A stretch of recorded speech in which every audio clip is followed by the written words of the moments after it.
আসসালামু আলাইকুম, কেমন আছেন সবাই? আজকে আমি আপনাদেরকে তৈরি করে দেখাবো চটপটি। যারা আমার মতো চটপটি লাভার তাদের জন্যই আজকে আমার এই রেসিপিটি। এখানে আমি চটপটি কিভাবে ঝটপট সেদ্ধ হবে এবং কম সময়ে কিভাবে চটপটি রান্না করতে হবে, সেই সাথে চটপটির টক সব কিছুই আমি এই রেসিপিতে দেখিয়ে দিচ্ছি। চলেন তাহলে দেখে নিই কীভাবে চটপটি তৈরি করতে হয়। শুরুতে আমি এখানে দিয়ে দিচ্ছি মটর। বাটিতে মটর নিচ্ছি, শুকনো মটর যেটা চটপটির জন্য ব্যবহার হয়, সেটা আমি পানিতে ভিজিয়ে রাখবো। এখানে আধা কেজি মটর নিলাম। এই মটরটা আমি এখন পর্যাপ্ত পরিমাণ পানি দিয়ে ভিজিয়ে রাখছি। যতক্ষণ পর্যন্ত ভিজে ফুলে না উঠবে সে পর্যন্ত ভিজিয়ে রাখতে হবে। তবে আমি আপনাদেরকে একটা টিপস শিখিয়ে দিচ্ছি, এটা হচ্ছে মটর যখন ভেজাবেন তখন এখানে কিছু খাবার সোডা দিয়ে দিবেন। এখানে আমি আধা চা চামচের মতো খাবার সোডা দিয়ে দিলাম। এটাতে করে খুব তাড়াতাড়ি অল্প সময়ের মধ্যেই মটরটা ভিজে যাবে। 2 থেকে 3 ঘন্টার মধ্যে আপনারা মটরটা ভিজিয়ে নিতে পারবেন।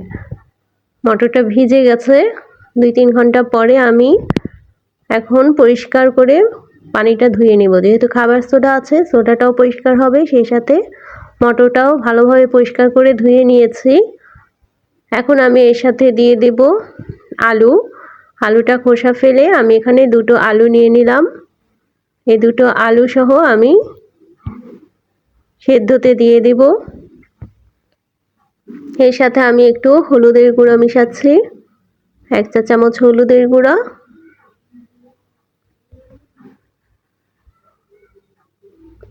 আর দিব সামান্য মরিচের গুঁড়া। মরিচের গুঁড়া নাও দিলেও হয়, যেহেতু একটু ঝাল হলেই ভালো লাগে তাই মরিচের গুঁড়াটাও দিব, আর সামান্য পরিমাণ মতো লবণ। এখন আমি সসটা তৈরি করে নিচ্ছি। সস তৈরির জন্য তেঁতুল নিতে হবে।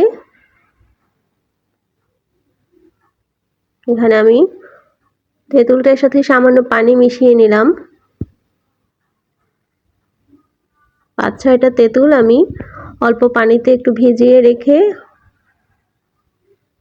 এরপর অল্প অল্প পানি দিয়ে কচলে তেঁতুল থেকে রসটা বের করে নিচ্ছি।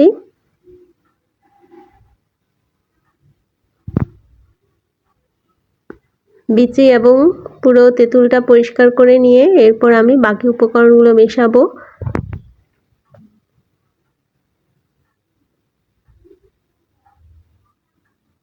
খুব ভালোভাবে মিশিয়ে অল্প অল্প পানি দিয়ে যখন ভিজে যাবে তারপর আপনারা এই তেঁতুলের কাতটা তৈরি করে এর সাথে জিরা গুঁড়া, টালা জিরার গুঁড়া দিলাম, বিট লবণ আধা চা চামচ, 1 চা চামচ আপনাদের স্বাদ মতো আপনারা দিবেন। দিয়ে দিলাম চাট মশলা 1 চা চামচ, সামান্য লবণ আর পরিমাণ মতো অল্প একটু চিনি। যারা টক খেতে পছন্দ করেন তারা চিনি কম দিবেন, আর যারা বেশি খেতে পছন্দ করেন তারা ওইভাবে ঝাল মিষ্টি ওটা বুঝে দিবেন। আর ক্রাশ করা শুকনো মরিচ দিয়ে এবার পরিমাণ মতো পানি দিয়ে আমি সসটা তৈরি করে নিলাম।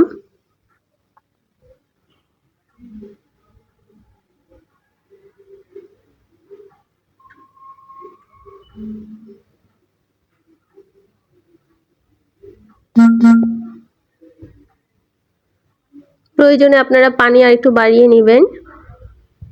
এখন চটপটিতে যেসব উপকরণগুলো আমি মেশাবো সেগুলো আমি তৈরি করে নিচ্ছি। চটপটি তো ঝাল ছাড়া খাওয়া যায় না, তাই শুরুতে কাঁচামরিচটা কুচি করে নিলাম। এবার শুকনো মরিচ 5-6টা শুকনো মরিচ আমি নিয়ে নিলাম। এগুলোকে আমি গুঁড়ো করে ক্রাশ করে নিব, একদম মিহি হবে না। শুকনো মরিচ চূর্ণ করে নিলাম। এবার জিরাটা সামান্য তেলে গুঁড়ো করে নিলাম।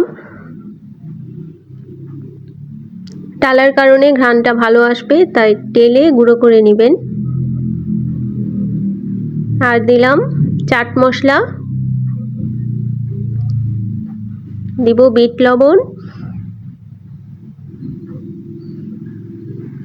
আর লাগবে সিদ্ধ ডিম। সিদ্ধ ডিম এখানে আমি 2টো নিব। ব্যাস, এই উপকরণগুলো দিয়েই আমি চটপটিটা তৈরি করব। এখন আমি চটপটিটা সেদ্ধ হতে দিয়েছিলাম, দেখি কি অবস্থা। চটপটি সেদ্ধ হয়ে গেছে। এখন আমি এর থেকে আলুগুলো তুলে নিচ্ছি।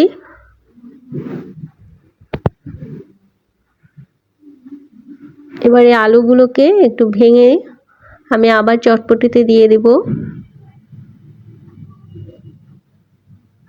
এখন আমি আলুগুলো দিয়ে দিলাম। ভেঙে রাখা আলুগুলো দিয়ে কিছুক্ষণ নেড়ে নিতে হবে।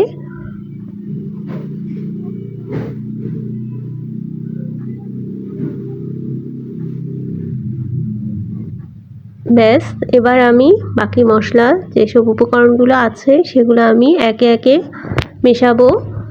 আধা কেজি চটপটি, দুটো আলু, সেদ্ধ আলু দিয়ে আমি সেদ্ধ করার পরে এখানে দিয়ে দিচ্ছি 1 চা চামচ টালা জিরার গুঁড়ো, 1 চা চামচ বিট লবণ, এরপর দিয়ে দিচ্ছি কাঁচামরিচ কুচি। এটা যে ঝাল পছন্দ করেন বেশি সে ঝাল বেশি দিবেন, যে কম খেতে পছন্দ করেন কম দিবেন। শুকনো মরিচ গুঁড়ো বা চূর্ণ, যেটা ক্রাশ শুকনো মরিচ বলে, সেটা দিয়ে দিলাম। তারপর দিয়ে দিলাম চাট মশলা 1 চা চামচ, আর কুচো করে রাখা ডিম, সেদ্ধ ডিম, সেটা দিয়ে দিলাম। এবার ভালো মতো মিশিয়ে নেব। টকটা আমি এখন দিব না, সসটা আমি যে তেঁতুলের সসটা করেছি সেটা আমি পরে দিব। আপনারা আপনাদের স্বাদ মতো টক ঝাল এটা আপনারা বাড়িয়ে নিতে পারেন, কমিয়ে নিতে পারেন। চাইলে এখানে লেবুর রসও দিতে পারেন, লেবুর খোসা কুচিও দিতে পারেন, ধান এতে ভালো আসবে। এবার আমি চলে যাচ্ছি পরিবেশনে। তবে আমার কাছে মনে হচ্ছে যে ঝালটা আরেকটু বেশি হলে ভালো হতো, তাই আমি কিছুটা কাঁচামরিচ আর কিছুটা শুকনো মরিচ আমি দিয়ে দিচ্ছি, শুকনো মরিচের গুঁড়া, ক্রাশ করা শুকনো মরিচ। এটা আপনারা বাদও দিতে পারেন বা খাওয়ার সময় যে ঝাল যতটুকু পছন্দ করেন সেটাও দিয়ে দিতে পারেন। এবার আমি পরিবেশনে চলে যাচ্ছি। কিছুটা ধনেপাতা কুচি আমি এতে দিয়ে দিলাম। ব্যাস,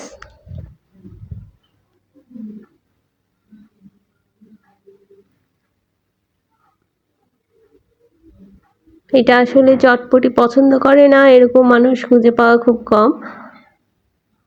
সবার পছন্দের তালিকায় যদি চটপটি নাম থাকে সবাই মনে হয় চটপটিটাকে সবার আগে প্রাধান্য দেবে, এবং রুচি বাড়াতে অনেক মজার একটি খাবার।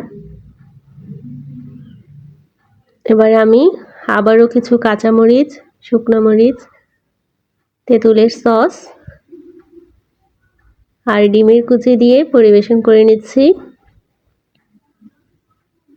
আসলে চটপটি তৈরি করতে খুব বেশি সময় লাগে না, খুব অল্প সময়ে, যেহেতু কম উপকরণে এবং কোনো ঝামেলা নেই, শুধু সিদ্ধ করার পরেই সব উপকরণগুলো মিশিয়ে নিলেই হয়, খুব ঝটপট আসলে চটপটি তৈরি হয়ে যায়। ব্যাস, এই উপকরণগুলোই আবার একটু উপরে ছড়িয়ে দিলেই তৈরি হয়ে গেল চটপটি। আপনারা বাসায় তৈরি করবেন, খুবই মজার। তবে সেদ্ধ করার আগে আপনারা যেটা বলেছিলাম ভেজানোর আগে যে টিপসটা আমি দিয়েছি সেটা ফলো করে তৈরি করেন। একটু বেকিং সোডা দিয়ে চটপটিটা ভিজিয়ে রাখবেন, তাহলে খুব ঝটপট চটপটি সম্পূর্ণ খুব অল্প সময়ের মধ্যেই চটপটিটা সেদ্ধ হতে খুব অল্প সময় লাগবে।